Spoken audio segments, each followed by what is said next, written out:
मुंह को रुमाल या टिश्यू से ढकें। प्रयोग किए गए टिश्यू को तुरंत कूड़ेदान में डालें। सामाजिक आयोजनों और भीड़-भाड़ वाली जगहों से दूर रहें।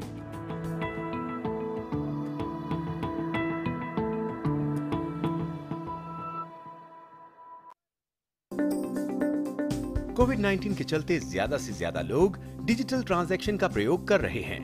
डिजिटल ट्रांजैक्शन में सबसे सेफ एंड सिक्योर्ड मोड है इंटरनेट बैंकिंग। इंटरनेट बैंकिंग के 3 इंपॉर्टेंट टूल हैं। पहला टूल है NEFT यानी नेशनल इलेक्ट्रॉनिक फंड ट्रांसफर। इसमें आपको किसी भी तरह का अतिरिक्त चार्ज नहीं देना पड़ता है। ये 24/7 अवेलेबल होता है।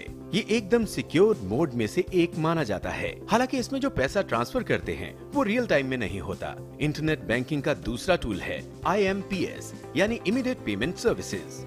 इसकी खासियत है कि आप इसमें रियल टाइम में पैसा ट्रांसफर कर सकते हैं। हालांकि इसमें ट्रांसफर लिमिट 2 लाख रुपए तक की होती है।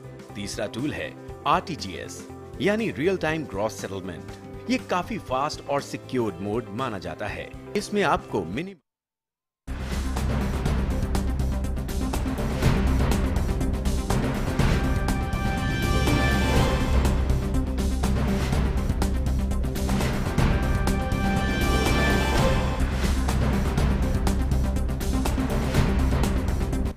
Namaskar and welcome to Midday Prime. You're watching Midday Prime, stories and updates from India and the world, from the world of business and sports as well.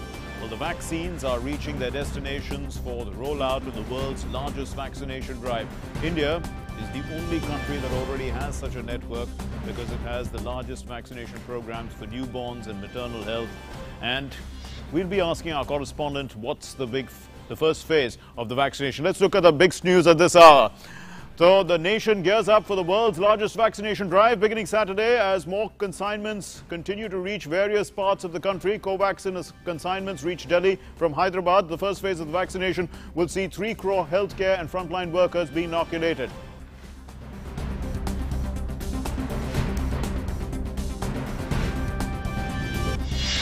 The Pradhan Mantri Fasal Bima Yojana completes 5 years of operations today.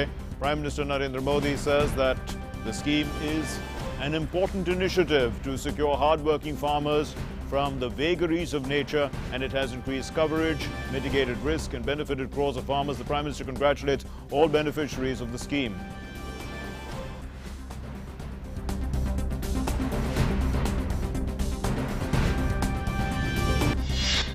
Cabinet expansion of B.S. Yediyurappa government in Karnataka to take place today. 7 new faces to be inducted.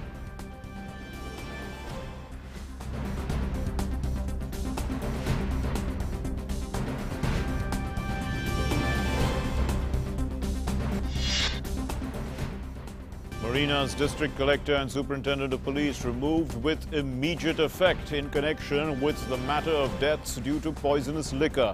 Decision taken by the Madhya Pradesh Chief Minister Shivraj Singh Chauhan after holding a meeting over the incident, accounting for the loss of lives due to poisonous consumption of poisonous liquor yesterday.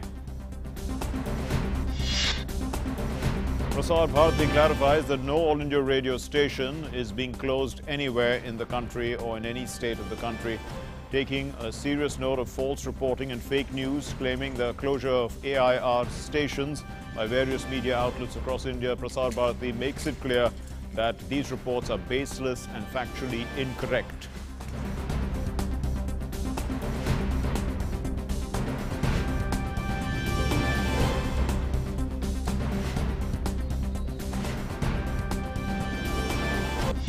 The lower chamber of the US legislature passes a resolution to request the Vice President Mike Pence to invoke the 25th Amendment of the US Constitution to remove President Donald Trump from power. The chamber will meet at 7:30 p.m. India time tomorrow to take up impeachment vote against Trump.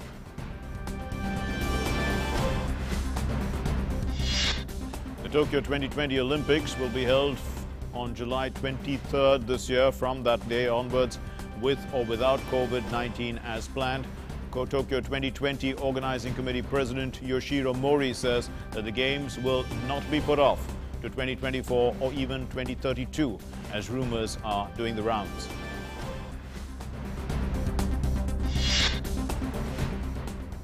The harvest festival of northern India, Lohri, is being celebrated today. President Ramnath Kovind extends his greetings to citizens on the occasion of this festival of Lohri today. Prime Minister Narendra Modi greets countrymen on the occasion of Bhogi.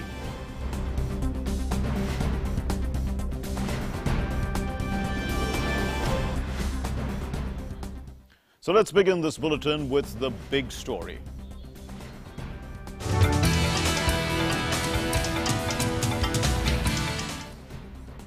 The world's biggest inoculation drive is set to begin in India from Saturday, the 16th of January. This process of delivering of the consignments for the COVID vaccines at regional distributors, the distribution hubs in different states, began yesterday. Nearly 55 lakh doses have been delivered yesterday itself. All the vaccines will reach their respective destinations by tomorrow. The Vistara Airlines aircraft reached the Delhi airport today with the second consignment of the India Biotech vaccine, that's Covaxin. And earlier this morning, in fact, the first consignment of Covaxin also arrived in Delhi in an Indian Airlines flight from Hyderabad. The first consignment of the vaccine arrived in the national capital yesterday. So the wait for the corona vaccine ended today in Jharkhand as well.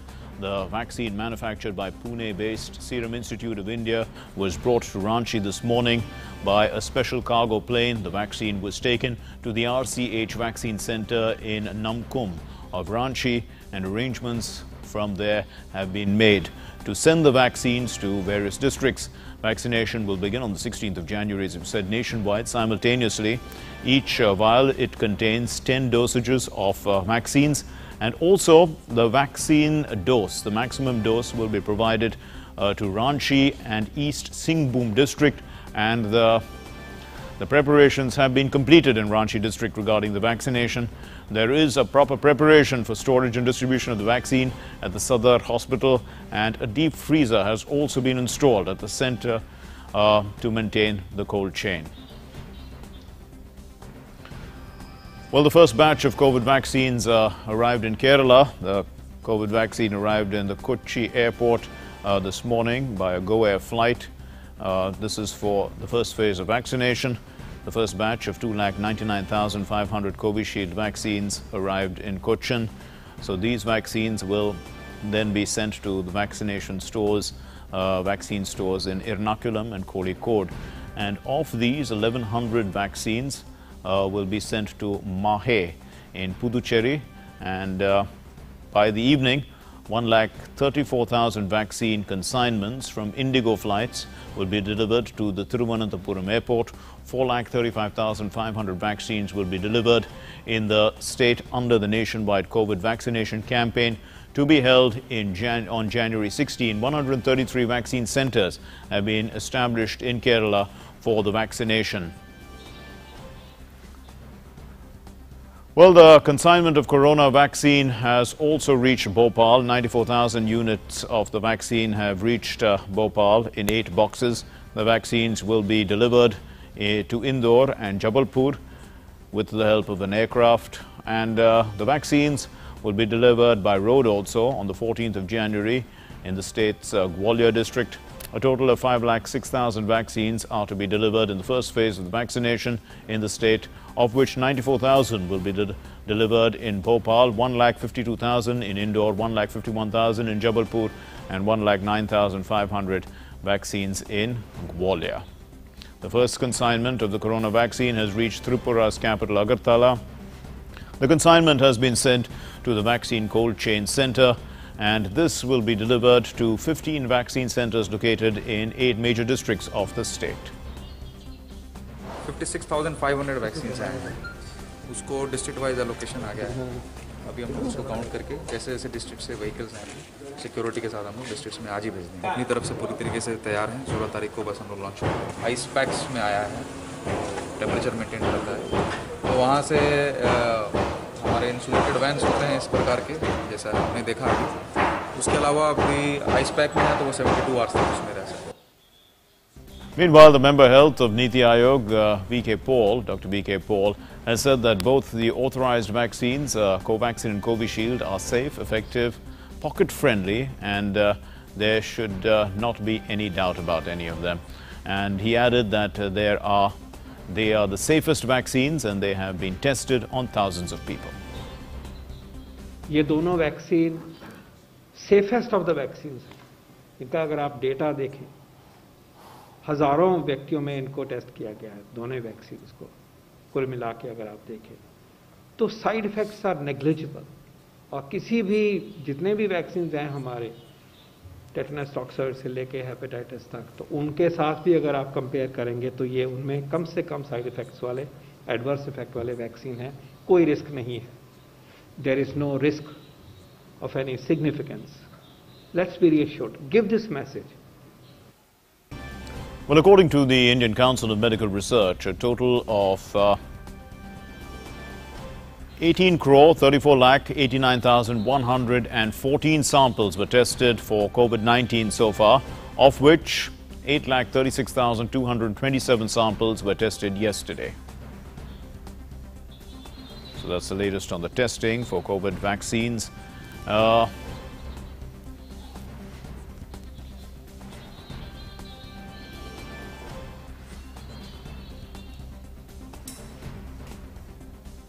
these are the number of vaccines that were tested. Testing, of course, is the first stage in the test, trace and treat, which has been the policy and the successful strategy that has been adopted by the Government of India. 18 crore tests have been done. 18 crore 34 lakhs 89,114 tests were done up to the 12th of January 2021. 8,36,227 tests done on the 12th of January itself. So we'll be talking to our correspondents about the rollout of the vaccine in just a little while from now. We're going to be talking to our correspondents based in Delhi, Shillong, Mumbai, Leh and Guwahati. We'll be joined by Tapas, who will be joining us from Delhi, Gautam Kumar, who is joining us from Shillong. Shama will be joining us in a little while from Mumbai, and Ramesh Chandra is joining us from Leh, and Kamal Bora, as we can see there, is joining us from Guwahati. We'll start with you, Tapas. So vaccine availability and delivery, that's what we're talking about right now. The vaccines, the delivery is taking place. What's the storage capacity in Delhi? And what about the cold chain delivery mechanism here in Delhi? Right. So we've been told that the cold chain facility, the main cold chain facility that's there in Delhi is in the Rajiv Gandhi Cancer Institute. There is another backup cold chain facility that they have at Civil Lines. So once the increase of dosage that will come, in fact, we've been told that 74 lakh dosage can be handled by the Rajiv Gandhi Cancer Institute, and if one has to increase it to they can increase it to 1.15 crore. So because of that, there is another cold storage facility that is there already in developed in Civil Lines, and another third one is in pipeline if one has to increase the cold storage facility. Now, having said that, there are 80 booths that are there from where the cold storage the vaccines will be going towards these booths, and where in the first phase of the priority sector marked by the central government, 51 lakh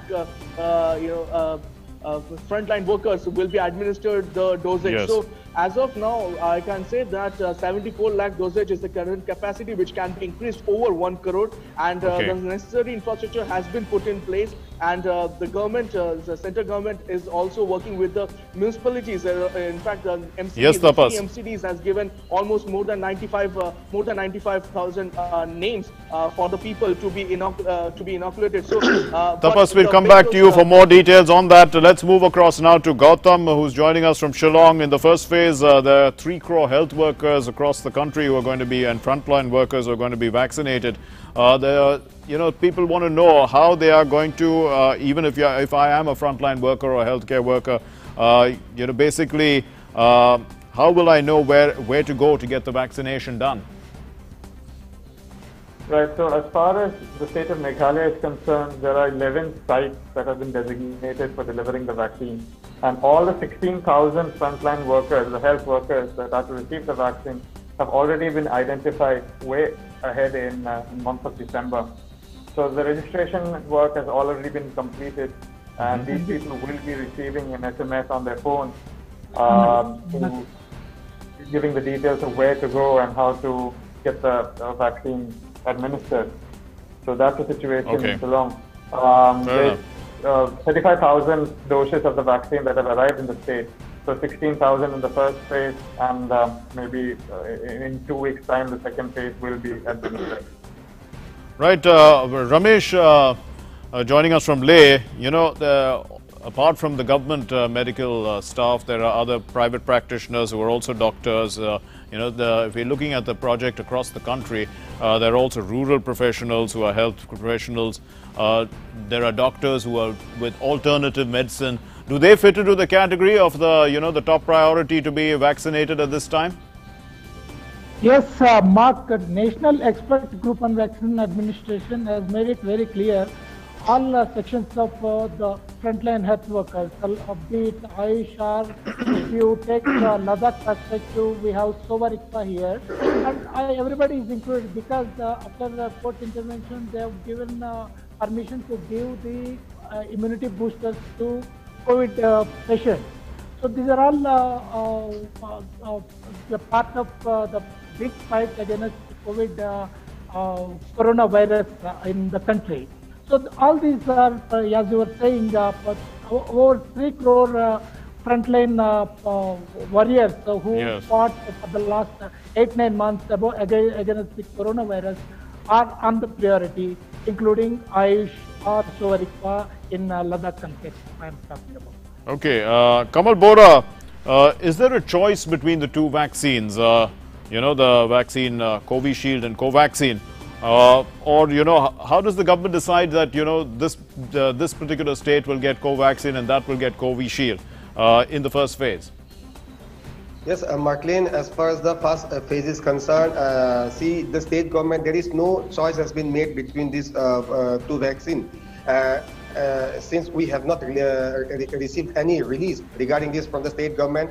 But I must tell you that the consignment that has arrived in Guwahati city from Pune directly yesterday, all vaccines were Covishield vaccines only, and 20 boxes carrying about 240,000 vaccines from Pune directly to Guwahati, and from here only the 3 boxes will have been gone to Meghalaya, and 17 boxes are left for the state, Assam state, and out of this, 1 lakh, about 5,000 vaccines have been made available for the first phase in Assam, and 2 lakh 5,000 vaccines for the state.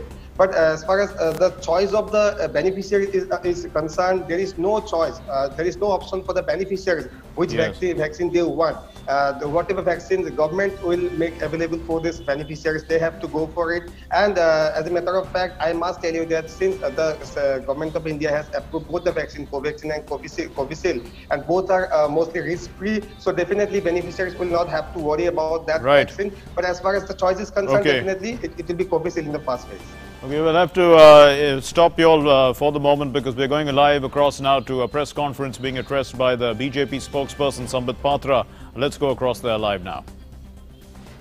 सबका स्पष्ट मानना है कि supreme court देश का सर्वोच्च न्यायालय है और सुप्रीम कोर्ट के गरिमा में राष्ट्र की गरिमा है, इसलिए नतमस्तक होकर सुप्रीम कोर्ट के फैसले को हम स्वीकार करते हैं और हम आशा रखते हैं कि दूसरे पक्ष भी सुप्रीम कोर्ट के इस फैसले को सहर्ष स्वीकार करेंगे और जो पथ सुप्रीम कोर्ट ने दिखाया है उस पथ पे हम आगे बढ़ेंगे।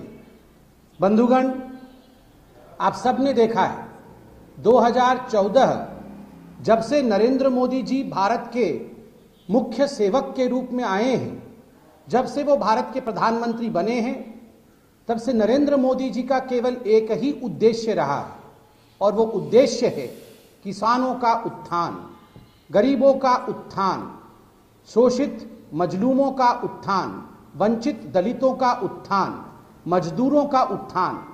किस प्रकार 70 वर्षों से किसानों को जो अधिकारों से वंचित रखा गया था वह अधिकार किसान तक कैसे पहुंचे, किसान की आय दुगुनी कैसी हो, हर खेत तक पानी कैसे पहुंचे, हर बूंद पानी पर उपज ज्यादा कैसे हो, इन सब विषयों को लेकर नरेंद्र मोदी जी ने दिन रात काम किया है और उसका नतीजा हमने देश के किसानों के ऊपर देखा है।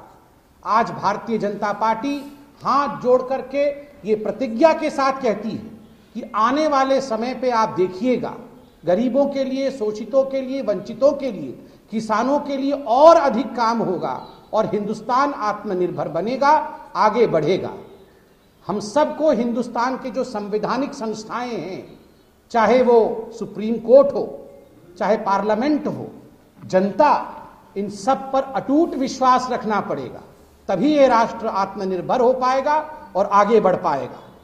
सुप्रीम कोर्ट भी समाधान चाहती है, हम भी समाधान चाहते हैं और अंत में इतना ही कहेंगे, 4 S हैं जिसके माध्यम से देश आगे बढ़ सकता है: समन्वय, संवाद, सहमति और समाधान। हम सब साथ बैठे और समाधान की ओर बढ़े, देश आगे बढ़े और पूरे विश्व में हिंदुस्तान के नाम का चमक हो, यही भारतीय जनता पार्टी चाहती है। बहुत Well, we were listening there to a press conference being addressed by the BJP spokesperson Sambit Patra, and let's get back now to our correspondents who have been waiting with us. Let's go across back to Tapas now. Tapas, how quickly will the first phase of vaccination end? I mean, how long will it take? When will the first phase be completed? Well, it's apparently 1 crore, 3 crore. In fact, the Yes. first phase of frontline workers will be inoculated. So there is no fixed time frame that has been given. But yes, definitely it's going to take time. It's not going to be an easy process. And as I can say that it is expected by tomorrow evening, it is expected that Covishield, the Serum Institute's manufactured vaccine, will be deployed. For more than 1 lakh vaccine will be deployed, and more than 56 lakh Biotech's Covaxin will be deployed by tomorrow evening. So everybody is keeping their fingers crossed. The whole dry run has taken place because of the very fact that no hiccup or no issue come up during the Yes.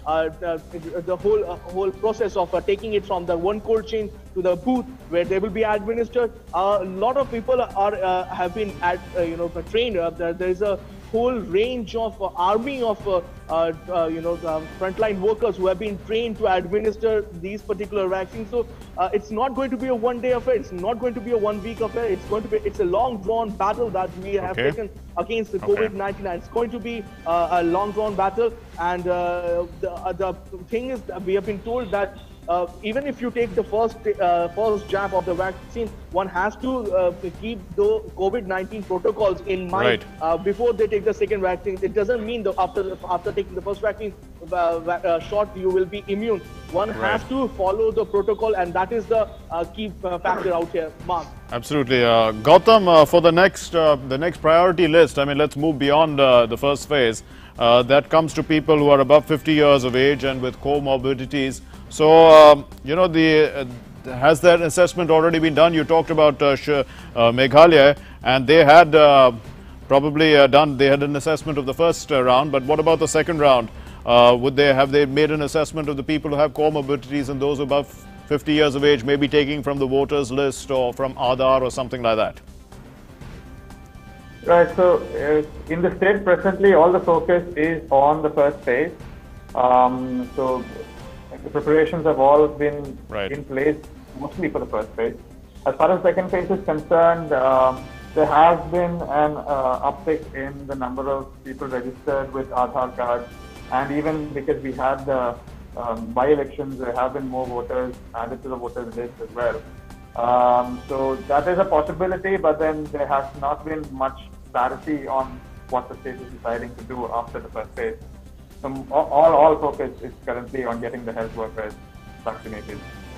Okay, Ramesh, is there a priority, with comorbidities? Because even among comorbidities, there would be cases where, some people are more immunocompromised than others. There are cancer, there is, COPD, then there's diabetes, there are so many lists. So how do you identify which one needs the vaccine first? See, right now, the immunocompromised patients are persons are getting the benefit of COVID vaccine indirectly. They are getting the community immunity, the herd immunity, what WHO is saying, because the trials were not conducted on those persons who are immunocompromised.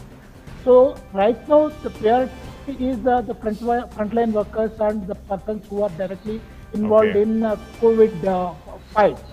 So once the society is immunized with COVID vaccine, automatically the comorbidity persons who are having COPD or HIV or cancer, who are on corticosteroids, they will be protected indirectly. This is what right now the situation is.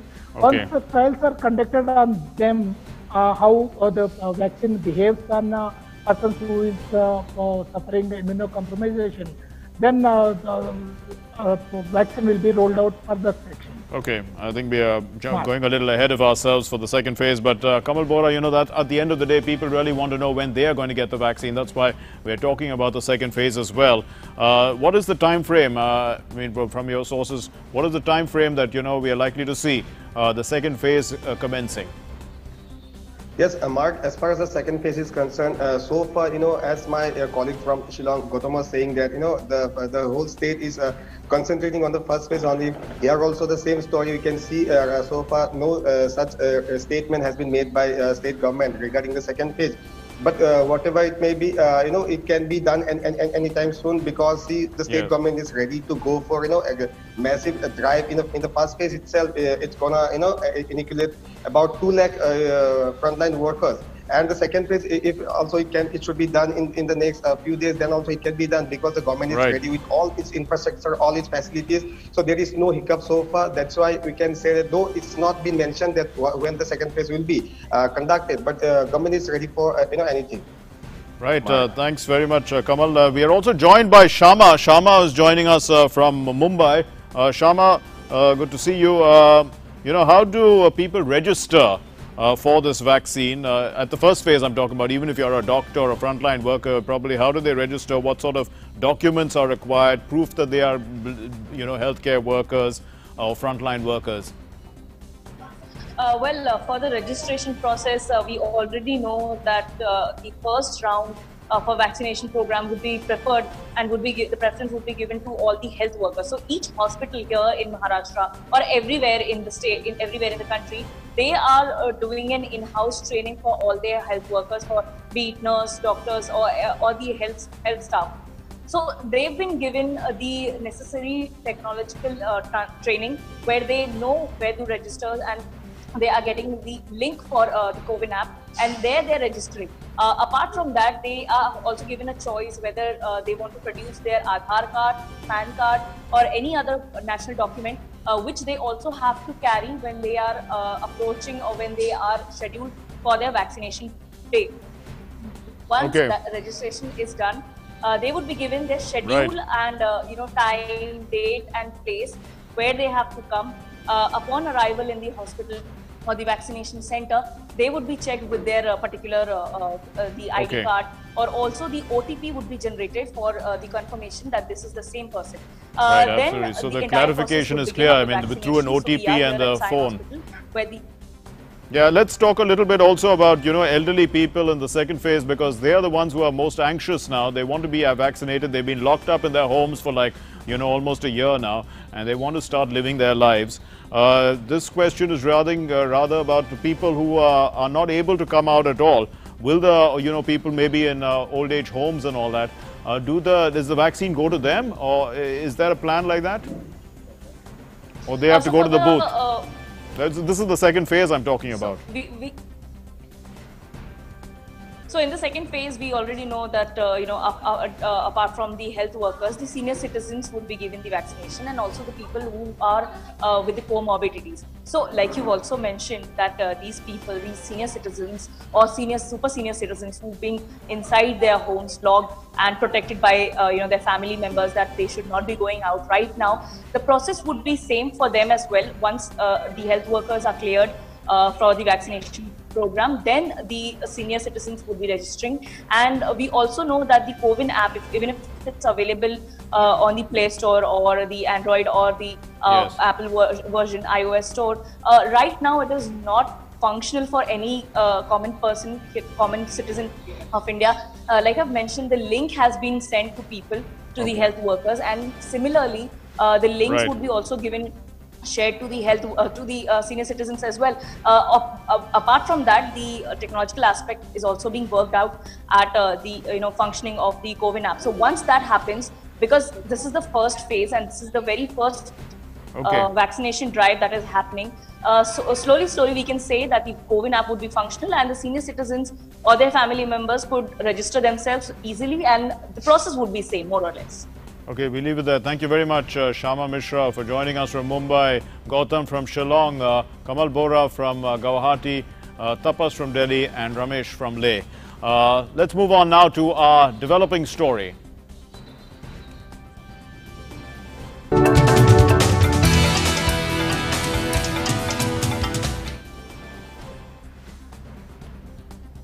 Well, the Karnataka cabinet is set to be expanded today. It's a much-awaited expansion, in fact, with 7 ministers expected to be sworn in. The Chief Minister B.S. Yediyurappa has announced all the 7 names: Murugesh Nirani, Umesh Katti, Arvind Limbavali, MTB Nagaraj, K. Shankar, C.P. Yogeshwar, S. Angara.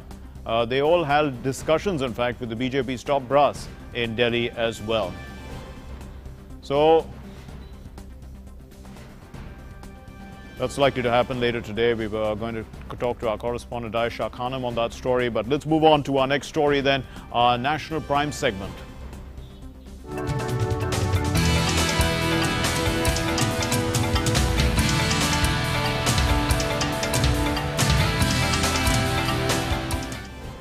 The Pradhan Mantri Fasal Bima Yojana successfully completes 5 years of operations today. And the scheme benefits farmers who face crop losses due to various reasons. The scheme was conceived as a milestone initiative to provide a comprehensive risk solution at the lowest uniform premium across the country for farmers. The Government of India is committed to protecting the interests of the farmers. The premium cost over and above the farmers' share is equally subsidized by the states as well as the Government of India. However, the Government of India's share is 90% of the premium subsidy for the northeastern states to promote the uptake in that region. The average sum insured per hectare has been increased from 15,100 rupees during the Pradhan Mantri Fasal Bima Yojana schemes to 40,700 under the Pradhan Mantri Fasal Bima Yojana scheme.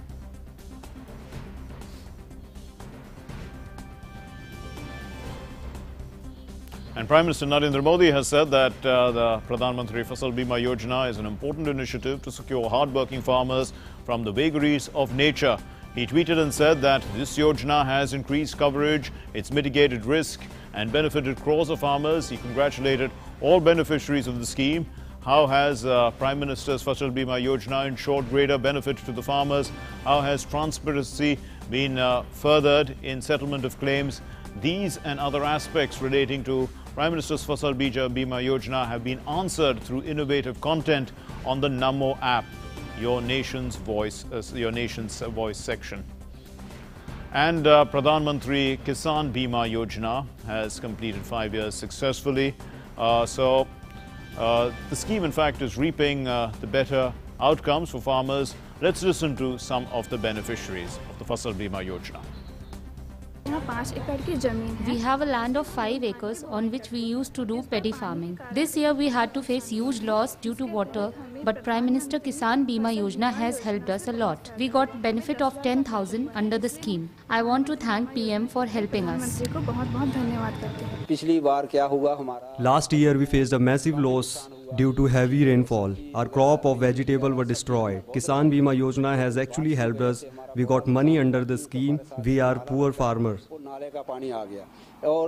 मैं प्रधानमंत्री जी का बहुत शुक्रिया अदा करता हूँ इन्होंने जो I want to thank PM Modi. His scheme PM Kisan Bima has helped us. Our crop depends on a weather condition and we face loss due to inappropriate weather condition. But this scheme gives us a compensation which help us cope with loss due to crop failure. Time पे ना हो तो हमारी फसलें खराब हो जाती हैं. The death toll in Morena Hooch tragedy has climbed to 20. Morena's district collector and superintendent of police have been removed with immediate effect in connection with the matter of the deaths due to the poisonous liquor. The decision was taken after the Madhya Pradesh Chief Minister Shivraj Singh Chauhan held a high-level meeting over the incident, and earlier in an investigation 7 accused were arrested and search is on now for 5 others who are allegedly involved in this case. The state home officials will visit Morena today and take stock of the situation.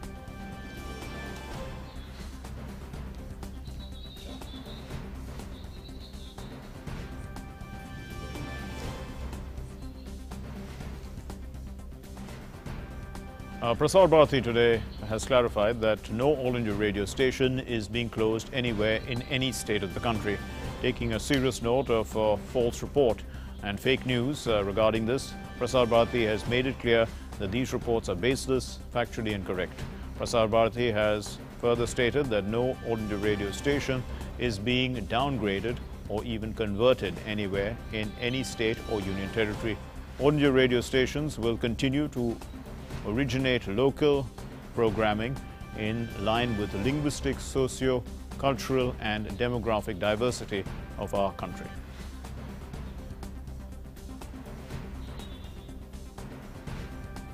And it's time now for a break on Midday Prime. Keep watching DD News.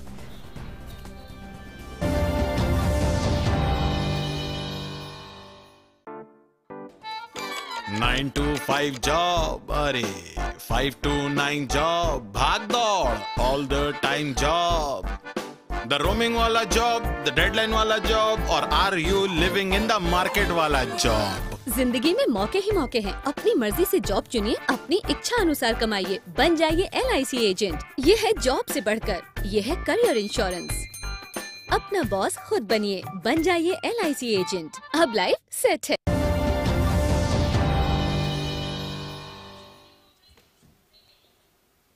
And in Midday Prime now, it's time for news and updates from the world of business.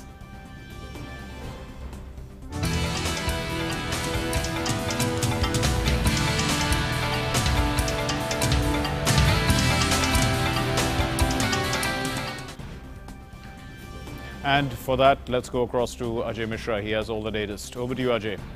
Thanks very much, Mark. We'll start with our story on inflation. On inflation front, we have some good news to share with you. The retail inflation for December data, for which it was also released, offers some relief for common man, with the price level easing to 15-month low of 4.59% on account of a dip in food inflation. With this, the headline inflation rate was slipped back into the Reserve Bank of India's target band of 2 to 6% for the first time in 9 months. Vegetable prices fell 10.41% from a year ago in December, while cereals were up only 0.98%. The data showed released by the government. The core inflation, which excludes food and fuel costs, was estimated as at around 5.7% for the month. So it's a quite a good news for common man, because the prices of vegetable and fruits have come down, and people are they have also started expecting that the Reserve Bank of India going forward might ease in interest rates from here on.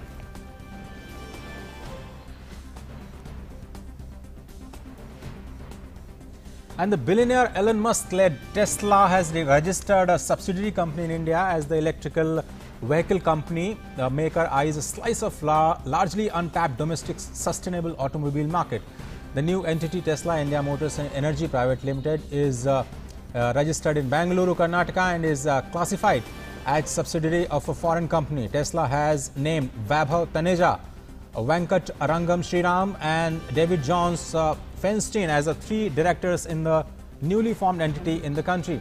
Union Road Transport and Highways Minister Nitin Gadkari said in late December that the Tesla would begin its operation in India in early 2021 with sales, and then venture into assembly and manufacturing of electric cars. Meanwhile, Ola, Mahindra, Group, Hero and Hyundai has already started their operations in the electrical vehicle segment, and this segment is going to be very, very interesting going forward from here.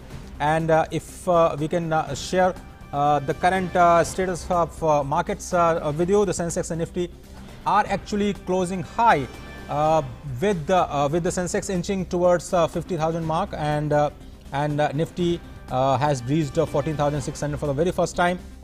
Bharti Airtel, ONGC and State Bank of India were the top Sensex gainer, while Bajaj Auto, Kotak Mahindra and HCL Technologies were the laggards. Broader markets are inching higher and outperforming the benchmark indices, and it's a reflection of the rise in the global markets as well. So that's all in the business prime. Back to you, Mark. Thanks very much, Ajay, for those inputs. Now let's move on to our next segment, which is Global News.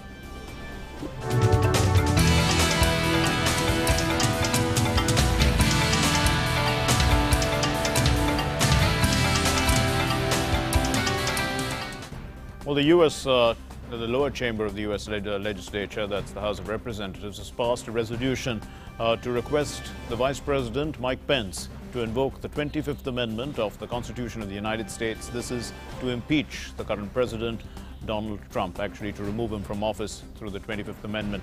And the chamber will meet at 7:30 p.m. India time tomorrow, and they will take up, in fact, the impeachment vote against Trump, which is a separate one. The resolution came in the wake of Trump's supporters storming the U.S. Capitol last week. Earlier, the U.S. Vice President Mike Pence rejected the call in a letter to Nancy Pelosi, who was the Speaker, on Tuesday. In that letter, Pence said that he is opposed to invoking the 25th Amendment to remove President Trump from office. He added that he does not believe that such a course of action is in the best interest of the United States or consistent with the Constitution of that country. Donald Trump will be succeeded by Joe Biden, a Democrat, on the 20th of January.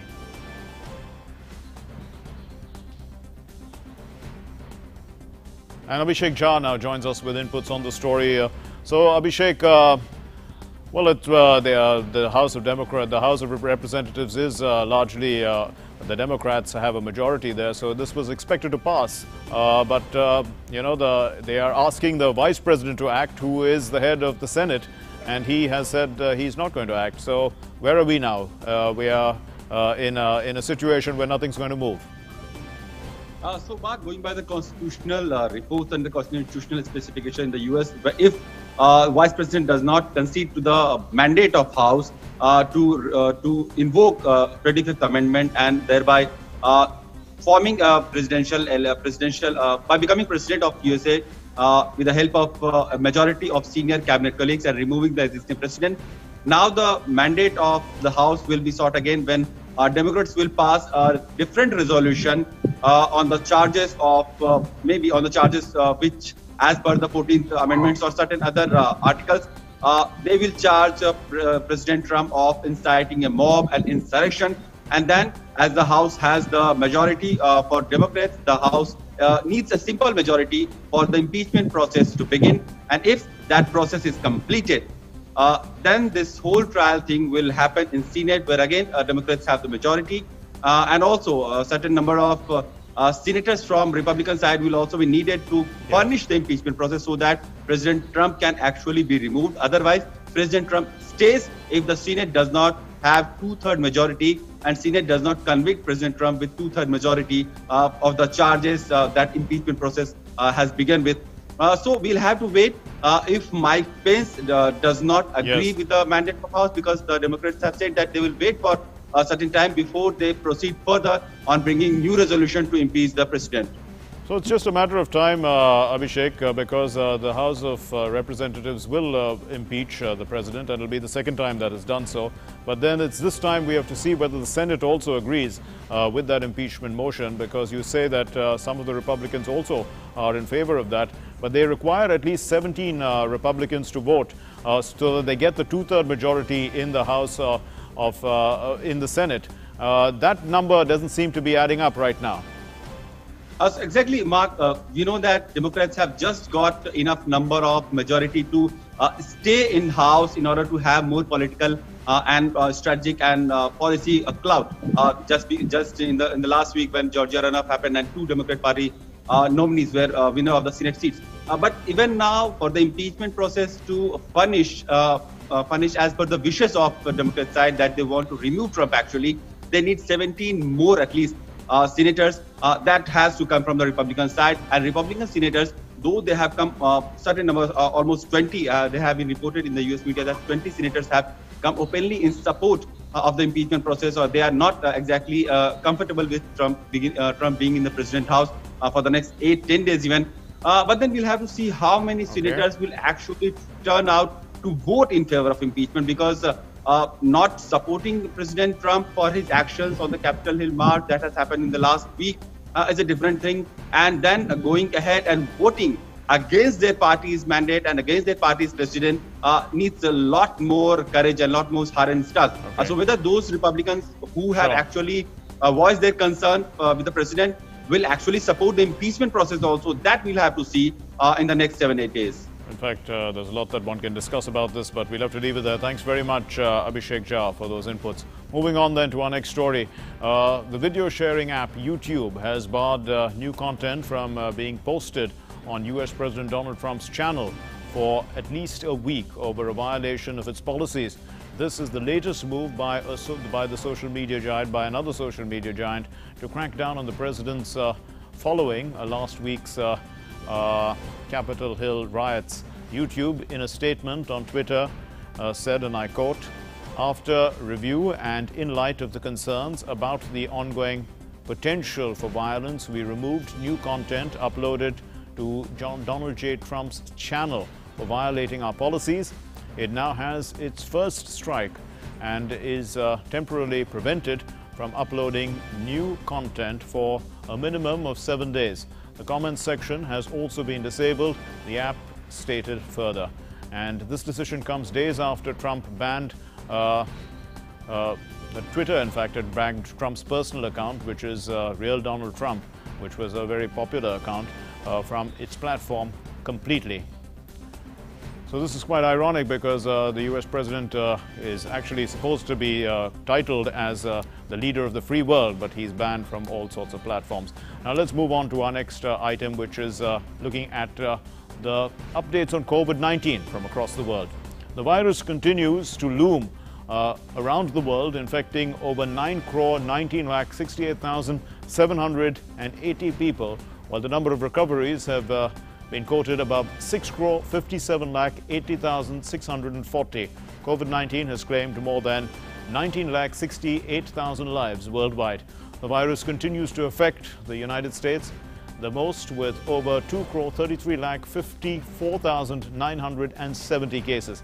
The country has hit a grave milestone of recording more than 4,500 deaths in just 24 hours, leading the total fatalities to stand above 3,89,370. Brazil, where 2,47,000 people have died owing to the virus, ranks second in terms of death toll. India otherwise has the second highest number of cases. The Trump administration said that it is releasing millions of COVID-19 vaccine doses that it had been holding back for second shots, and urged states to offer them to all Americans over the age of 65 or with chronic health conditions. The United States Department of Health and Human Services has informed that the U.S. pace of inoculations has risen to 700,000 shots per day and is expected to rise to 1 million per day within a week to 10 days.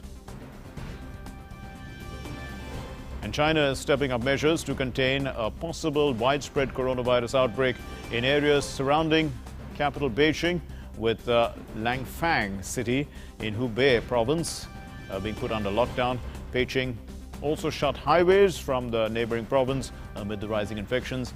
In a news briefing, Hubei authorities said that a total of about 22 million people in 3 cities, that's Qingtai and Langfang and also Xinjiang, they have been placed under COVID-19 lockdown. Vehicles and people in these 3 cities, they are not allowed to leave unless necessary. Since January 2, Hubei province has reported a total of 326 COVID-19 cases as of Tuesday and 234 asymptomatic carriers. A majority of the new cases have been recorded in Xinjiang, and also about 103 healthcare workers, the professionals from live provinces, have arrived there and to help the local medical staff. Some 20,000 residents from Hubei's capital, they have also been put in a centralized quarantine. Residents from other cities in Hubei were also encouraged not to enter Beijing amid the outbreak. Beijing extended its quarantine policy to 21 days. A recent spate of asymptomatic cases has raised concerns and also prompted authorities to introduce strict containment measures. Over 1 million people in Beijing have received the first doses of COVID-19 vaccine. Safety of capital Beijing remains the top priority of the government there. The Japanese government plans to expand a state of emergency it declared for the Tokyo area last week. This is to 7 additional prefectures in an effort to stem the spread of COVID-19. The move comes after the governors of Osaka, Hyogo, Aichi and other hard-hit prefectures requested the government issue the emergency state, which gives local authorities the legal basis to place restrictions on residents' movements and businesses. Prime Minister Yoshihide Suga has been wary about taking measures that would hamper economic activity, while he has put on a brave face against the mounting challenges of hosting the delayed Olympics in Tokyo this year. The government is due to hold a meeting with an advisory panel today to decide on the expanded state of emergency. The latest emergency declaration is much narrower in scope than the first one that happened last spring, and it focuses on combating transmission in bars and restaurants while urging people to stay home as much as possible. The emergency state is set to last till February 7. Japan has seen some 2.92 lakh coronavirus cases and 4,094 deaths so far.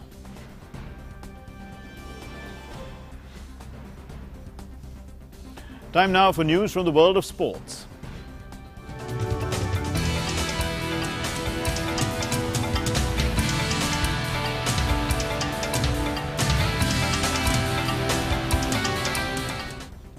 And Narayan has those details. Over to you, Narayan.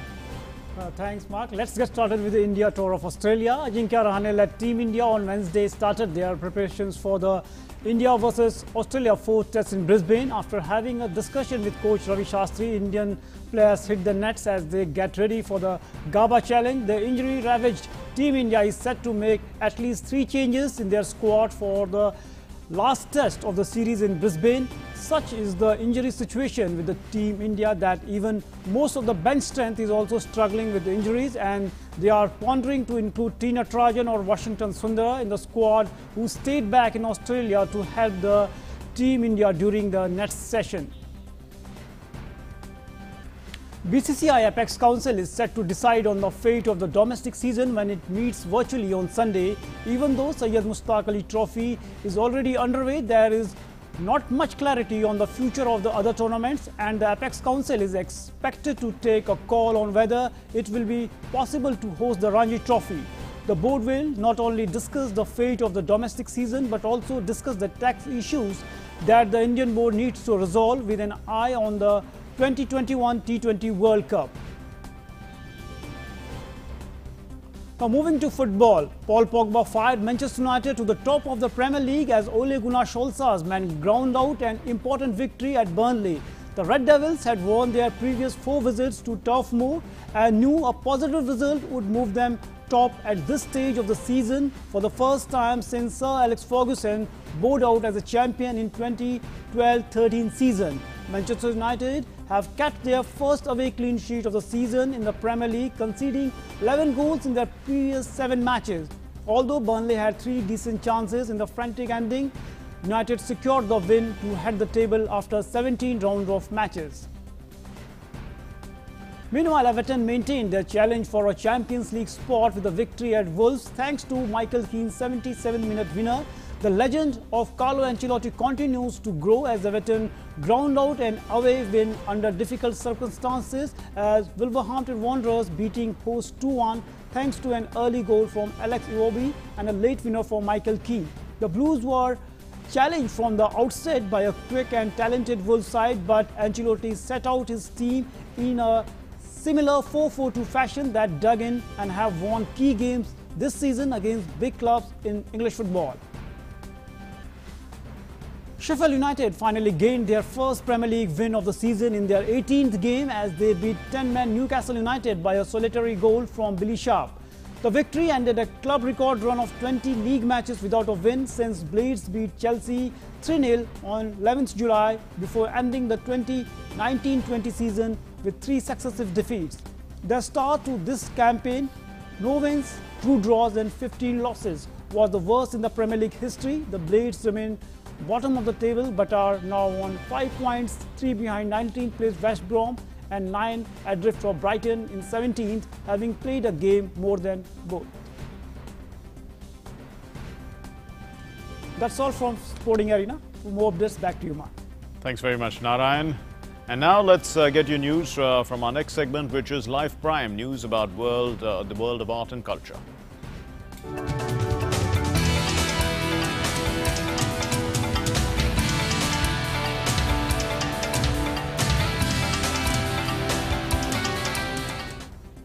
Well, the nation celebrates the festival of Lohri today and the Punjabi folk festival Lohri. It marks the passing of the winter solstice.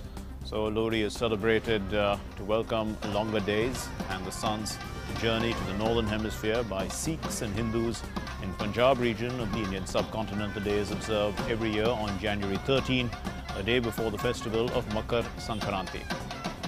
People in Andhra Pradesh's Vijayawada celebrated the festival by dancing around a bonfire and distributing corn.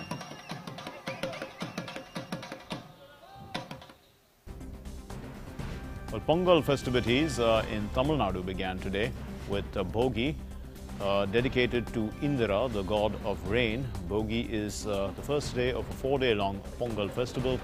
And on this day, people renovate their homes, they discard the old clothes and other useless household items, and they throw them into a bonfire created by burning wood and cow dung cakes. It usually symbolizes getting rid of the old and the negative things from one's life and starting afresh. They also wear new clothes on this day and they chant around the holy fire. People also draw rangoli or kolam designs in front of their houses. They decorate them with marigold garlands as well as mango leaves, which is believed to create a positive energy in the area and in the house. So people, they also exchange delicacies made at their homes with their neighbors and their families. Prayers are also offered at temples on the occasion. The blessings of Lord Indra are sought for a good agricultural year ahead. Farmers pray to the deity for good rain in the upcoming season to receive a good harvest later. They also worship their plows and other farm equipment on the day as well. And that concludes Midday Prime for today. Thank you very much for being with us. Namaskar.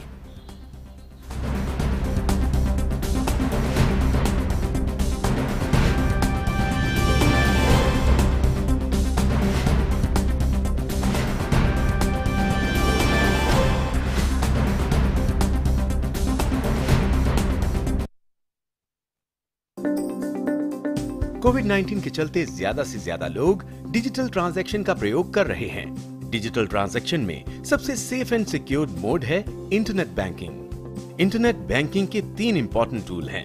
पहला tool है NEFT यानी national electronic fund transfer. इसमें आपको किसी भी तरह का अतिरिक्त चार्ज नहीं देना पड़ता है। ये 24/7 अवेलेबल होता है।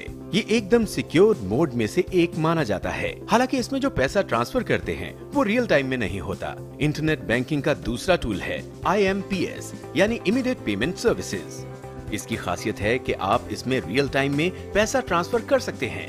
हालांकि इसमें ट्रांसफर लिमिट 2 लाख रुपए तक की होती है।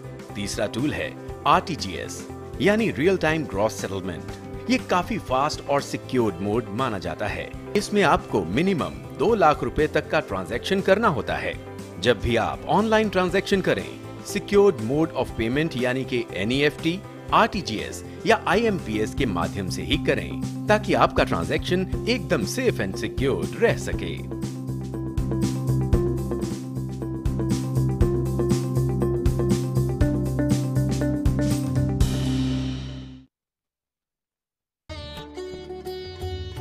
महात्मा के मंत्र।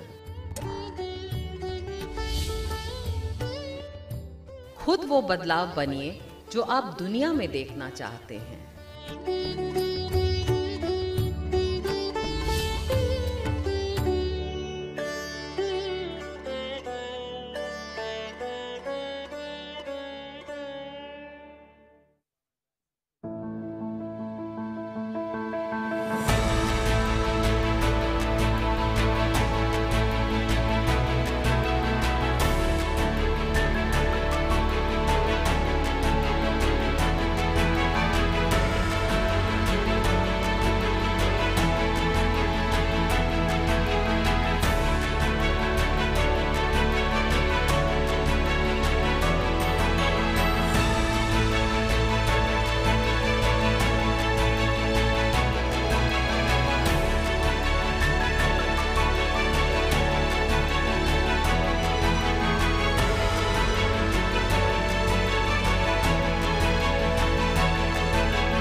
जनवरी से शुरू होने वाले दुनिया के सबसे बड़े टीकाकरण अभियान के लिए देश तैयार। भारत बायोटेक के टीके कोवैक्सीन की दूसरी खेप पहुंची दिल्ली, मुंबई, गोवा, भोपाल, रांची और तिरुवनंतपुरम सहित कई अन्य शहरों में वैक्सीन के पहुंचने का